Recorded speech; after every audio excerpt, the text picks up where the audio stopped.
Welcome to our first video in a series where we talk about legal and business related issues. Today we're going to be talking about... We're going to be talking about creative destruction today. Okay, and what's that? Well, it's basically where a firm will have a new invention, for example. The best example that's most well known is the printing press. And there's a lot of people called the Luddites, I believe, who destroyed printing presses because they saw it was going to destroy the sort of handwritten monks who did it. Yeah. So it's basically the process where a new creation destroys a status quo.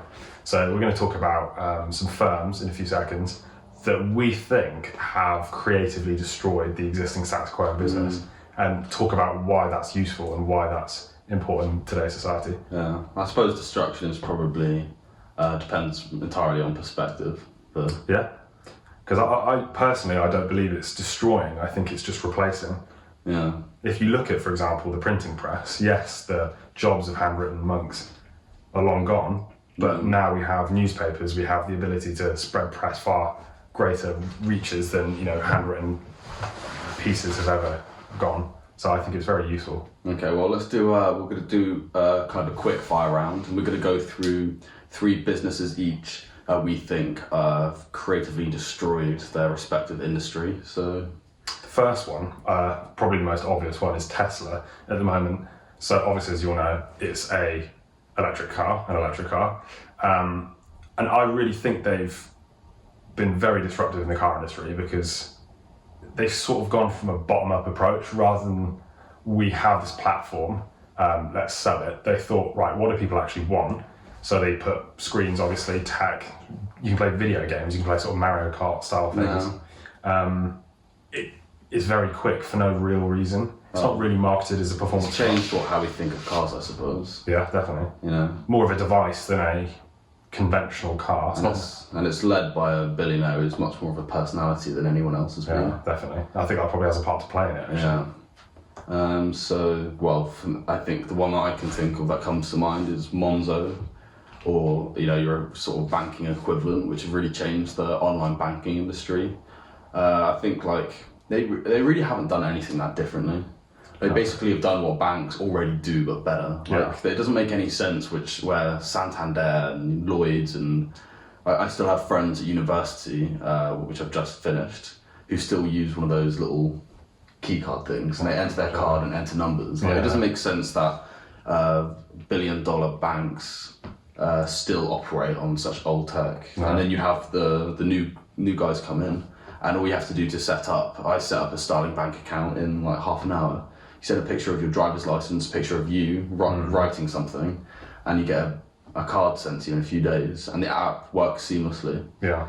So it's surprising how basically doing something well can kind of revolutionise the banking industry, which they don't seem to have caught up, because it takes me about 2 minutes to load up my Santander account, and my Starling account is almost instantaneous. There's a lot of other things to worry about, but I don't know. I think they've creatively destroyed the traditional banking, and I think it's opened up a new game, but there's a lot more maybe perhaps that banking can do, because I think people our age, they probably like the ease of Starling Bank.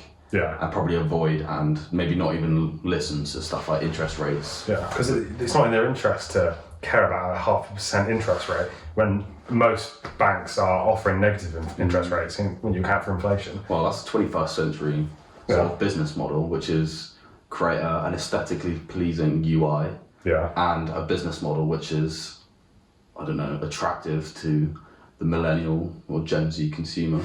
Yeah. But it's working. Yeah, so definitely. What's the next example? So I think the next best example I can think of is Uber, for a few reasons. First one being, obviously, they've massively disrupted the taxi industry. And for the second reason, I think it paved the way for things like Deliveroo and obviously Uber Eats. Yeah, for sure. And obviously also the other taxi firms like Lyft and Bolt and things like that. So Uber, they've had a lot of difficulties setting up actually, because a lot of the traditional taxi services were sort of governmentally instituted. They had to buy taxi medallions. So there was a lot of vested interest that was resisting Uber, particularly in things like London, where the mayor of London sort of revoked licenses back and forth, made it very difficult. Well, that's exactly the same thing. It's just a traditionalist perspective sees it as destruction, when really it's done more for consumers. I suppose there's a question of workers' rights, but taxis have been revolutionised. Like going into a normal city and being able to order a taxi on your phone, like at least just purely from a safety perspective. Having that tracking capability, not receipts as such. Well, no, it is. Knowing exactly where it is. It keeps track of it. You know the workers, like, but we can maybe make comments on like how the workers might be sort of checked. But like, there's probably no better than your average taxi company. Now, black cabs may be different, but. Like I think the people there's no better example of a business which destroys than looking at the workers of the other industry. And black cab drivers absolutely detest Uber. So especially the ones in the city. I think one thing to mention as well, the fact that black cab drivers had an effective monopoly, it makes a lot of people, I think, feel less sympathetic towards them. Because they existed in a place where effectively only they could take people around London, save for a very few exceptions. So for years and years they dominated the market, and now there's a new guy in town, and they're very... Well, they extort their customers in ways. I mean, obviously not all, but No, but... They rely on that information sort of disbalance. No, when you have that monopoly, especially in places like London. Like... I think it's the same for all these firms, truthfully. I think there's all the resistance comes from people who were previously in the place of monopoly. And I think when there's a disruptive firm, for whatever reason, right or wrong, they're going to be annoyed. Well, they didn't evolve. I mean, it doesn't make any sense why it would be so difficult to be a black cab driver. Like, everybody in the UK has, like, no, maybe not everybody, but a lot of people have very easily accessible maps. And Well, I suppose that's very modern revolution. I think in the 1970s, you need to know where you're going. No, of course, When there was no sat-nav or anything of the sort. But sat-nav's been around for long enough, and black cabs never changed, so... I suppose they had the opportunity. In with the new, out with the old. Like, if you don't truthfully though, I think a lot of black cabs now are offering Uber-based and Bolt and Lyft-based services now, but just in the traditional format, which I think is a sort of good adaptation, because also in other cities, black cabs, seeing the sort of hole in the market, they've now thought, right, what value can I add to the black cab? So they look at tourist tours, because black cab is synonymous with London and British cities, so they think, right, rather than try and compete on price terms, let's add value where we can, and offer tourist tours around London and things like that. And I think what the creative destruction of Uber has done is permitted the black cab industry to evolve and find more meaning. It's not destruction, it's more like forced creation. Well, perhaps I think evolution, perhaps. At least in the initial stages of Uber's entry into London and bigger cities in the UK, there should have been less resistance. Because it was an inevitability. I think you see that quite a lot. I mean, like, I'll go on to my next example, Snapchat. Snapchat basically revolutionised social media and instant messaging in a way where no company has really done it since Facebook, I suppose. Like, the idea of sending pictures and videos to your friends as a way of messaging is, I don't know, it seems so simple, but like it's now been replicated. And now, like, stories and everything is now being replicated on every single social media platform. Instagram, Facebook, they have stories. And they all have, like, news and reels. And now they're implementing, other aspects of Snapchat, but maybe not as well. But no one really will beat Snapchat, I don't think, in terms of messaging. It's maybe dropped off just a bit since TikTok has entered the market. But well, that brings me on to the next example, TikTok. I think it learned a lot from Snapchat and its ability to picture sort of a lot of information in a timed... We can't talk about TikTok without talking about Vine. No, I suppose Vine first, they sort of pioneered that. What has TikTok, do you think, done right that Vine did not? Because Vine was around and very popular, but it sort of died off. I think the ability to replicate sounds that start trends, and they're self-organic. They're not contrived, they're not false. They either take off or they die. They let people interact with videos and stuff much easier. And it's sort of like in a meta way. They have their own in-jokes. It's a self-perpetuating culture. And I think all the sort of failures of social media in the past, if you look at brands trying to make marketing pushes. They never have organic pushes. It's all like, tell us about your experience at Burger King. Nobody cares. No, but, of course. A well-placed TikTok's social media advert where it's sort of funny and relatable, however annoying that may be, it has more traction when it's authentic, I think. And you can't fake it in the world of constant connection. Oh no, I mean, it's weird. TikTok wasn't really even on the market. And Donald Trump was even talking about banning it, which never even happened. But now you look at it now, and it's by far the most engaged social media platform. And Instagram are trying to replicate those short videos by introducing reels, but no one can quite replicate the instantaneous gratification you get from an app like TikTok. No, I suppose, where I think the algorithm, there must be something to it, because the way they are able to gauge someone's taste in videos that's impressive. It is. I think that's probably the core part of the product, actually.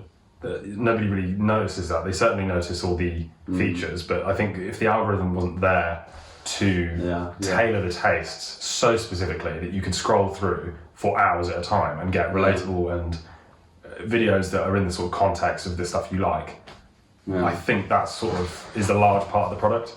So they've done basically what Vine have done, but they've added elements of interactivity that basically are able to spread TikTok videos quicker. So you can use other people's music and sounds very easily.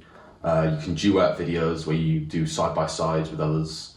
I think it's just all in all just sort of changed the way we see video and use video, because now Instagram has said that they're moving away from pictures, which is weird, because Instagram is the picture. Its icon is literally a camera. And now, because they know how much of a threat TikTok is, Facebook isn't going to do it. Facebook isn't going to be. I mean, Facebook does videos, but long videos. Facebook's had a bit of a second wind, actually. It died out for a while, and I think the second wing is sort of saying, let's not find their market. Yeah, they have.